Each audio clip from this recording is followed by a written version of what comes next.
Totalement désolé de ce qui lui arrive, affecté aussi. Je ne l'ai pas voulu, contrairement à certains dires mal intentionnés. Je ne l'ai pas voulu.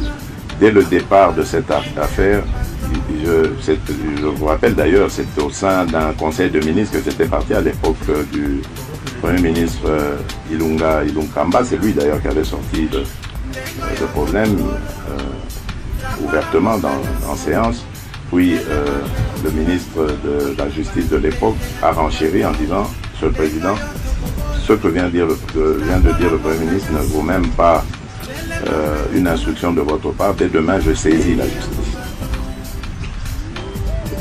Ce jour-là, ce conseil n'avait pas été couvert par mon directeur de cabinet habituel, c'est-à-dire Vital Kamere, mais c'était un de ses adjoints. Et donc, après, je l'ai fait venir, je lui ai posé la question, je lui ai dit: tiens, mais on a parlé des fameuses maisons qu'on a à construire dans ce programme des 100 jours. Est-ce que c'est notre affaire? Il a dit: non, c'est pas notre affaire. Je dis: bon, ça va. Donc, que la justice fasse son travail. Et malheureusement, de fil en aiguille, on en est arrivé là.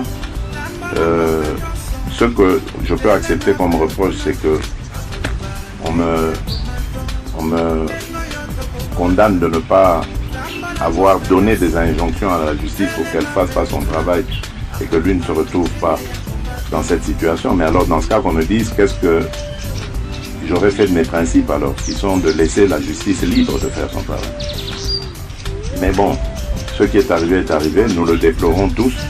Je continue à croire que Vital Kamere est non seulement quelqu'un de sérieux, de correct, mais en plus quelqu'un dont la République a besoin. Grâce à son intelligence, grâce à son expérience. Et je suis convaincu qu'il jouera à nouveau un rôle dans ce pays.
Totalement désolé de ce qui lui arrive, affecté aussi.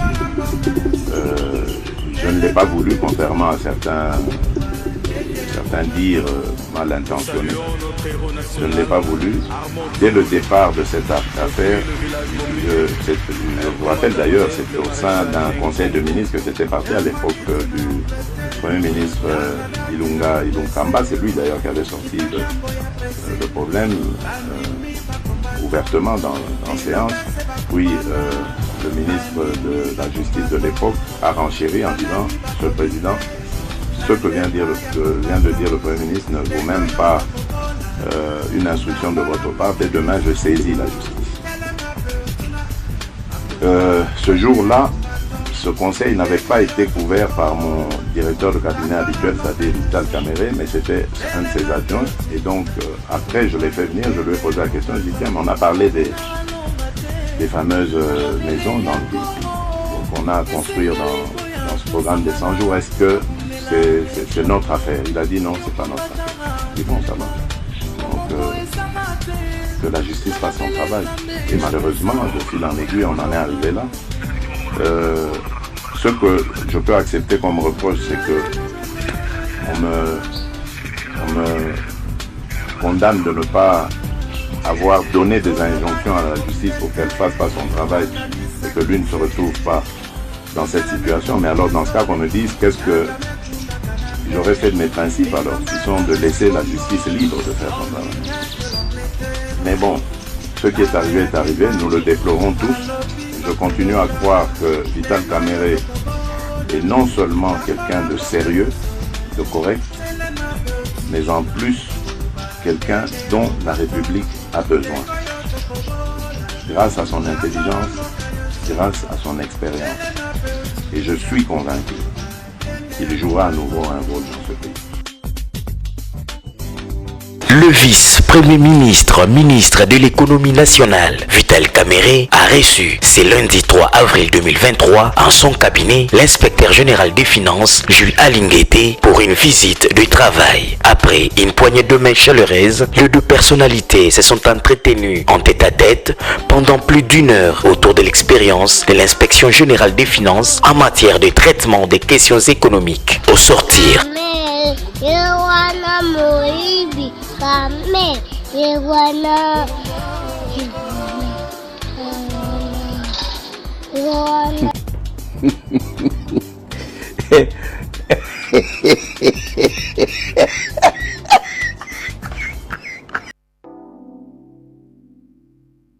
Atudanganye jana, atudanganye leo, na atudanganye kesho. Nawaambia kama Kongo iko gisi iko leo, c'est parce que tulikuwa na malchance ya kukuwa na mtu wa est mwanaitiwa Vital Kamerhe. Ile manegociation yote tulipitia, nawaambia njo yenye inaendelea kueffondre Kongo kwa leo. Tulishambuliwa na nchi za ugeni. Kamerhe akatuambia tuongee. Vital Kamerhe, par rapport à l'accord de Nairobi, est-ce que cette fois-ci avec la signature de cette charte, le président national a signé, vous aussi vous avez signé pour le compte du parti, donc Vital Kamerhe et l'INC se rallient derrière le chef de l'État pour un deuxième mandat? Ben, ça, vous êtes en train de le dire. Moi, je ne sais pas qu'il y avait polémique autour de ça. Mais ce que je sais est que nous, en tant que UNC, nous avons, avec l'UDPS, composé ce qu'on a.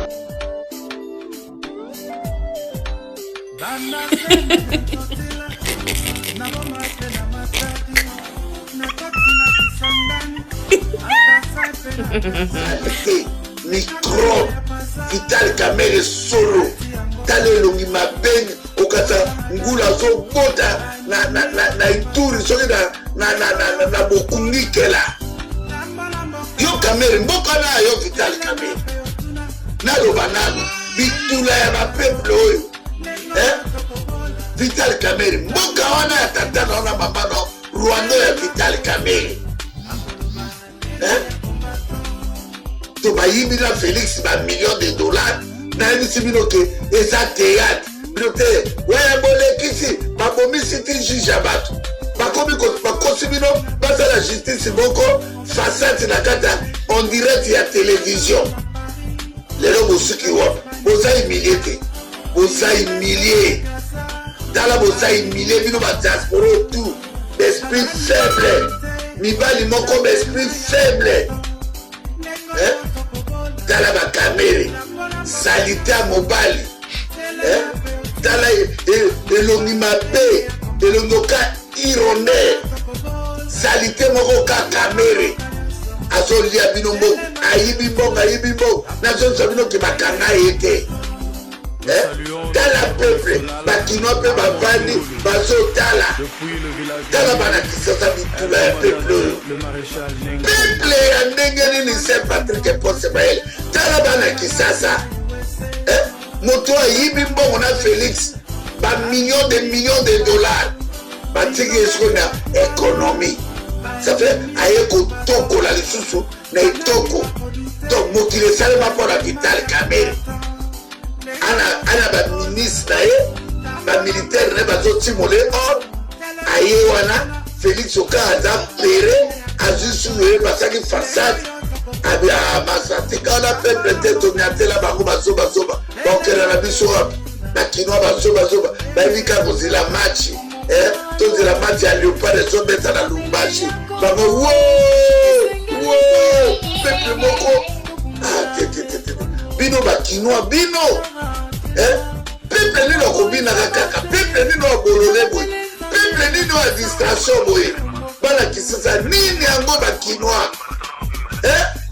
bokozwa conscience mokolo nini bokokomprendre te peuple oyo bakinois nani akomisi bino boye nani amemi bino boye bakinois bolole moko ya Vital Kamerhe moyibi assassin criminel yango nai namoneli ngai Kamerhe yakokoto yaka Kamerhe mwasi yeyo tala mwasi bodo yeyo Kamerhe olingaka ya motani nga yolinga kobe biloko baninga bale batiki olobi nini yoyo yakokamata aliya yaka yokolijima na mbongo esi akate yokolijima na mbongo uti koyiba 75 million yokobotama na ngenge tala bana no bakosepele ekomituna biso yakokamata mida mbanda ye yakokamata ye mando ye amida koboya ne yote amida koboya yote polijima na mbongo ekotoko bati ye lisusu minute ekonomi ye Kamerhe abotama na ngenge yaka Kamerhe yaka bangombe esili yako kamata biso mahali ya na 50 ngombe yaka Kamerhe yaka Kamerhe mwasi na pembe yoyo ngaka komona biloko baninga batiki to obekoliaka mikuwa voturu yaka